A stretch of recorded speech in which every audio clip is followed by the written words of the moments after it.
학생과 학부모님 여러분 안녕하십니까? 메이저 리서치 솔루션 운영팀 이수미 팀장입니다. 수시 접수를 마무리한 이후 학생부 종합전형의 면접을 어떻게 준비해야 할지 벌써부터 막막함을 느끼시는 분들이 많은데요. 이번 2022학년도 수시 면접 역시 작년과 마찬가지로 대면 및 비대면 면접 등 다양한 형태의 면접이 진행될 것으로 예상되어 이에 대한 철저한 대비가 필요합니다. 그렇다면 대인 면접은 대체 어떻게 이루어지는 것일까요? 이상적인 면접 방법과 합격하는 면접 대상자의 특징은 무엇일까요? 여러분들께서 갖고 계신 면접에 대한 모든 궁금증을 풀어드리기 위해 저희 메이저 리서치가 기획한 계열별, 학과별 모의 면접 콘텐츠를 소개해드리고자 합니다. 2022학년도 수시 면접 대비 메이저 리서치의 모의 면접 콘텐츠는 다음과 같이 인문계열 5편, 자연계열 5편, 의학계열 2편으로 총 12편으로 구성되어 있습니다.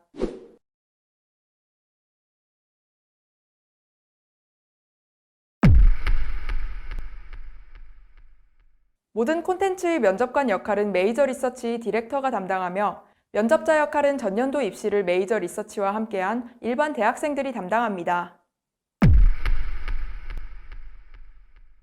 간호사를 꿈꾸는 학생의 중앙대학교 간호학과 모의 면접 지금 시작합니다.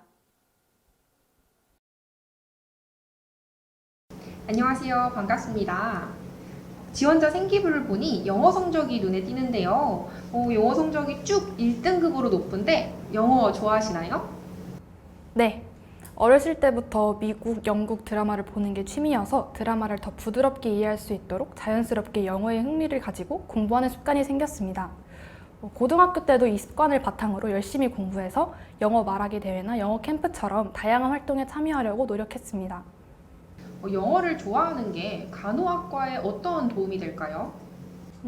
영어를 두려워하지 않는다는 게 가장 큰 장점이라고 생각합니다.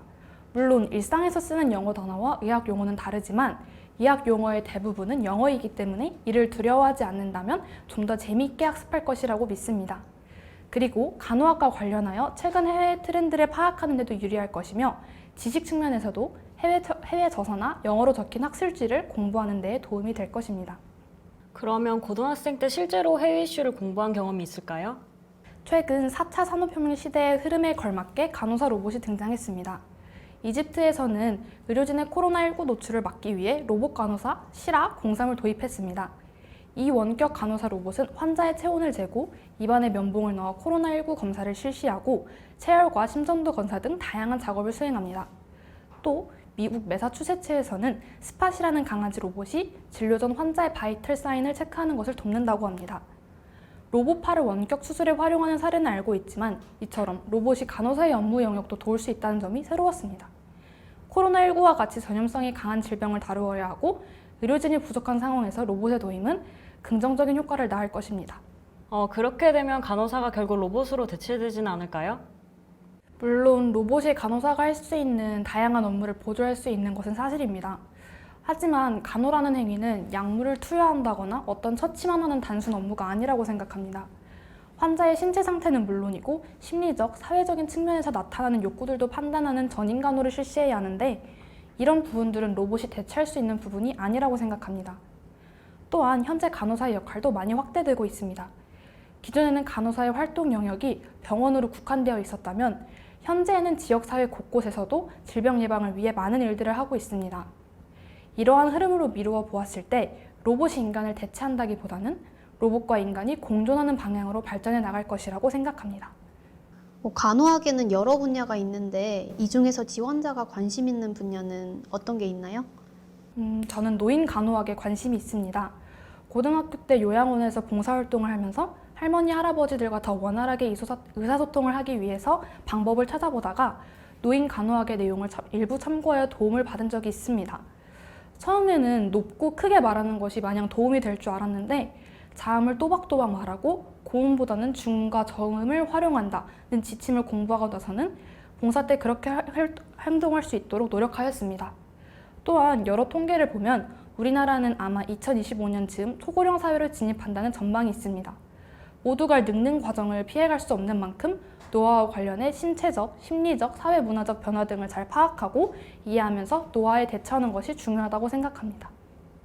생활기록부를 보니까 독후감 대회에서 금상을 수상했네요. 이 대회에서 어떤 책의 독후감을 썼고 책을 읽고 무엇을 느꼈는지 말해주세요. 저는 모리와 함께한 화요일이라는 책의 독후감을 썼었습니다. 노교수 모리는 루게릭병에 걸려 죽음에 가까워지고 있는데 죽음 앞에서 시리에 빠져있기보다는 그 상태에서도 희망과 삶의 가치를 찾아내는 모습을 보였습니다. 정말 멋있다고 느껴질 정도로 의연하고 성숙한 모습을 보이는 모리 교수님을 보면서 제가 죽음을 앞두진 않았더라도 삶을 살아가는 태도를 배우게 되었습니다. 또 제자인 미치가 그와 대화한 기록을 남겨 책으로 편찬한 것이 모리가 생을 다하고 나서도 사람들에게 긍정적인 영향을 끼칠 수 있도록 또 다른 의미를 창출했다고 생각했습니다. 이 책은 제가 예전에 봤던 드라마 널스 제키와 연결해서 간호사로서 죽음을 대하는 태도에 대해 생각하는 계기가 되었습니다. 행동 특성 및 종합 의견에 책임감이 강하다라고 써져 있는데요. 학교 선생님께서 지원자의 어떤 모습을 보고 그런 말을 남겨주셨을까요? 사실 생활기록부를 확인하고 그 문장 덕분에 상당히 뿌듯했던 기억이 납니다. 저는 어떤 활동을 해야 되니까 해야 한다 이런 마음으로 임하기보다는 각각의 활동이 저를 어떻게 발전시키고 저에게 어떤 영향을 줄 수 있는지 의미를 찾으려고 하는 경향이 있습니다. 스스로 찾은 그 의미를 달성하기 위해서 팀원 모두를 위해 제가 할 수 있는 일이라면 어떤 일이든지 최선을 다해 임하려고 했습니다. 그러다 보니 자연스럽게 리더의 자리를 많이 역임하게 되었고 능동적인 태도로 주어진 일을 처리할 수 있었으며 교내 다양한 활동에서 그러한 모습을 보였기에 아마 선생님께서 그렇게 평가해 주신 것 같습니다. 여기에서 보면 MMR 백신과 자폐증의 관계에 대해 보고서를 작성했는데 좀 더 자세히 이야기해 줄래요? 코로나19 백신 접종 초기에 백신에 칩이 들어가 있다, 백신을 맞으면 코로나에 걸린다 등의 음모론이 무성했고 저는 이에 호기심이 생겨서 백신 음모론과 관련된 탐구를 진행했었습니다. 1998년 영국의 연구팀이 MMR 백신 접종과 아동의 발달 장애 간 관련이 있다고 주장해서 큰 파장을 불러일으켰습니다. 이 영향으로 영국은 물론 다양한 나라의 MMR 접종률이 눈에 띄게 줄어들어 홍역 집단 발병이 야기되기도 했습니다. 하지만 덴마크 연구팀이 국민 전체를 분석하여 둘의 관련성을 조사한 결과 전혀 무관하다는 결론이 났고 영국 의료협의회가 논문을 공식 조사한 결과 연구팀이 연구를 결과에 맞게 조작했으며 음모론을 제기한 교수가 변호사들과의 재정적 유착 관계가 있다는 사실 또한 보도되었습니다. 현재 정보의 홍수 속에서 합리적인 판단을 내리기는 어렵다고 생각합니다. 특히 전염병 사태처럼 불안한 상황일수록 신뢰성 있는 전문가의 말을 기반으로 의사결정을 내려야 하며 여러 배경 지식을 공부하면서 쉽게 선동당하지 않는 단단한 자아를 형성해야 한다고 느꼈습니다. 간호사가 갖추어야 하는 다양한 역량 중에 무엇이 제일 중요하다고 생각하나요? 우선 가장 기본이 되어야 하는 역량은 전문 지식입니다. 하지만 가장 중요한 역량은 빠른 판단력이라고 생각합니다. 간호사는 주어진 업무 시간 안에 많은 환자를 봐야 하므로 신속하게 판단을 하는 것이 필수적입니다. 만약 간호사가 잘못된 판단을 하면 환자가 피해를 입을 수 있습니다. 또한 간호사는 팀으로 근무를 하기 때문에 실수로 인해 놓치는 부분이 생길 시 동료 간호사 및 다음 근무 간호사에게도 피해가 갑니다.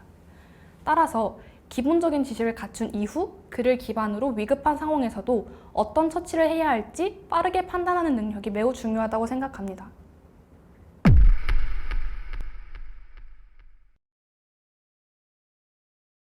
답변 내용 중 아쉬웠던 점에 대해 말씀드리겠습니다.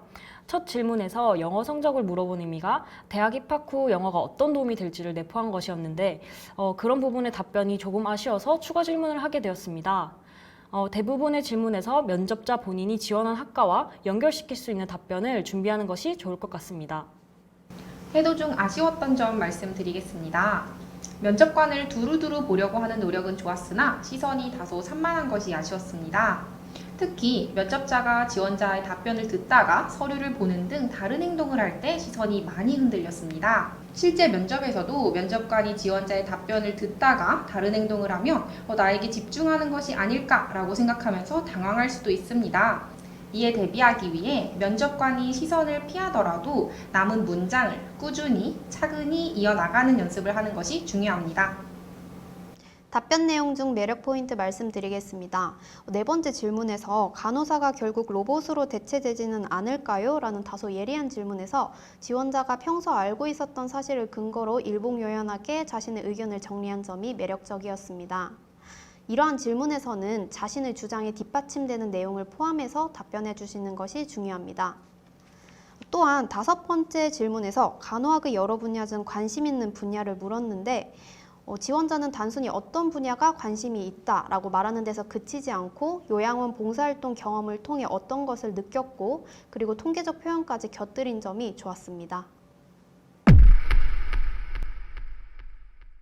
메이저 리서치가 제작한 이번 면접 콘텐츠 잘 보셨나요?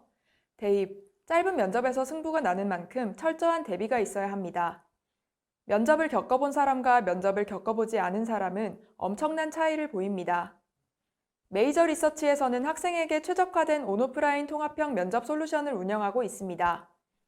메이저 리서치와 함께 2022학년도 대입 면접을 준비하고 싶으신 학생 및 학부모님들께서는 카카오톡 메이저 리서치로 문의 주시기 바랍니다.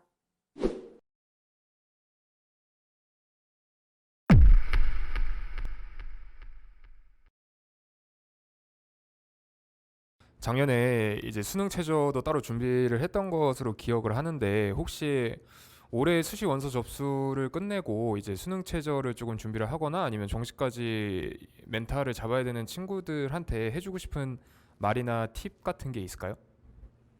우선 제일 중요한 것은 자신만의 페이스를 유지하는 게 가장 중요하다고 생각해요. 왜냐하면 최저를 준비하지 않는 친구들도 있고 정시를 준비하지 않는 친구들도 있기 때문에 그런 친구들 보다 보면 자연스럽게 부러워할 수밖에 없거든요.